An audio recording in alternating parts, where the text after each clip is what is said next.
நமக்குன்னு கடவுள் ஒரு குரல் கொடுப்பாரு இல்ல, அந்த குரல்ல அவர் ஒருத்தரை இமிட்டேட் பண்ணாம தன்னுடைய குரல்ல ஒரிஜினல் வாய்ஸ்ல ரொம்ப பிரமாதமா நல்ல பாட்டு இது. அந்த பாட்டு கூட ரொம்ப நல்லா இருக்கு, ரொம்ப நல்லா பாடினாரு. அப்போ நான் சொன்னேன், ரொம்ப நல்லா பாடுறே கண்ணா, நீ சினிமால பாடினா ரொம்ப முன்னுக்கு வர பிரமாதமா வருவேன்னு சொன்னேன். சொல்லி ஆசீர்வாதம் பண்ணி நமஸ்காரம் பண்ணா. அப்புறம் நாங்க மெட்ராஸ்ல மீட் பண்ணோம். மெட்ராஸ்ல வந்தான் பாடுறதுக்கு.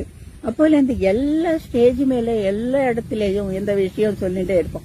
ஜானகியம்மா சொன்னாங்க, நான் முன்னுக்கு வந்தேன், ஜானகியம்மா ஆசீர்வாதத்துல வந்தேன், இப்படி இப்படின்னு சொல்லி இப்போ நாம எத்தனைக்கோ பேருக்கு சொல்றோம், நீ ரொம்ப நல்லா பாடினே கண்ணா, ரொம்ப நல்லா பாடினேம்மா, நீ முன்னுக்கு வருவேன்னு.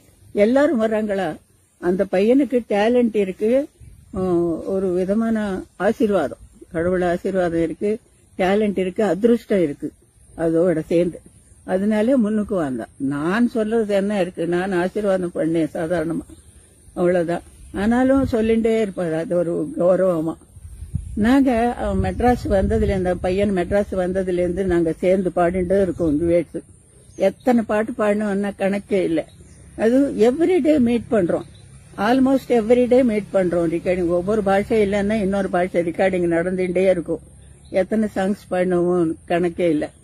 அப்படியே ரெக்கார்டிங்ல நாங்க சண்டை போட்டுக்கிறோம், திரும்பி சேருவோம்.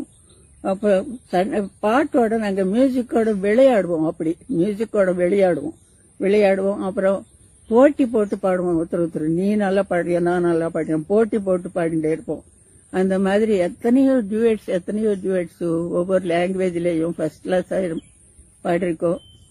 அப்புறம் ஒரு வாட்டி என்னாச்சு, ரீசெண்டா ஒரு 3 மாசம் முன்னாடி மைசூர் வந்தார். மைசூர்ல அவர் ப்ரோக்ராம் இருக்குன்னு சொல்லி மைசூர் வந்தார் பாட்டு கச்சேரிக்கு. வந்தப்போ முதல் நாள் சாயங்காலம் எங்க வீட்டுக்கு வந்தாரு. நான் மைசூர்ல தானே இருக்கேன் இப்போ இன்னும்.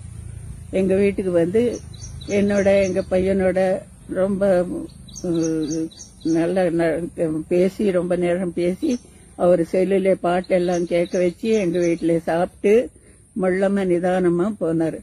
இப்போ ஒரு விஷயம் என்னன்னா, நான் கடைசி ப்ரோக்ராம் மைசூர்ல பாடினேன், அவர் கூட கடைசி ப்ரோக்ராம் மைசூர்ல பாடினாரு. இதுக்கப்புறம் அவர் கச்சேரி எங்கே பண்ணாரு, பண்ணவே இல்லை. இப்போ நான் மியூசிக் பண்ணதுல அவர் பாடினாரு, அவர் மியூசிக் பண்ணது படங்கள்ல எத்தனை படங்கள் பண்ணிருக்காரு, அவர் நல்ல நல்ல மியூசிக் பண்ணிருக்காரு. அதுல எல்லாம் நான் பாடிருக்கேன். நான் மியூசிக் பண்ண படம் தெலுங்கு படம், அது டப்பிங் கூட பண்ணாங்க, மௌன போராட்டம், அதுலயும் அவர் பாடிருக்காரு. நான் பிரைவேட் சாங்ஸ் பாடினதும் அவர் பாடிருக்காரு. இப்படி நாங்க ஆல்மோஸ்ட் நாங்க சேர்ந்துட்டே இருப்போம். நாட்டு ஒரு சிங்கரு, ஒரு கோ சிங்கர் எல்லாமே ஃப்ரெண்ட்லியா இருப்போம். நாங்க ஃப்ரெண்ட்ஸ் ஆக்சுவலா. ஒரு வீட்டுல, எங்க வீட்டுல ஒரு மனுஷன் போலேதான் அந்த மாதிரி இருந்தோம். கடைசியில ஹைதராபாத் போயிட்டு வந்து உடம்பு சரியில்லாம ஹாஸ்பிட்டல்ல எத்தனை நாள் இருந்து 51 days என்னமோ ஹாஸ்பிட்டல் இருந்து கஷ்டப்பட்டு, எவ்வளவு கஷ்டப்பட்டானோ குழந்தை பாவம். கடைசியிலே நம்மளையெல்லாம் விட்டுட்டு போயிட்டான். இன்னும் வருவான் இன்னும் சரியாகும்னு எதிர்பார்த்தோம். ஆனா நடக்கல, போயாச்சு. என்ன பண்றது, கடவுளை போய் சேர்ந்திருக்காரு. ஆத்மா சாந்தி அடையணும் அவருக்கு.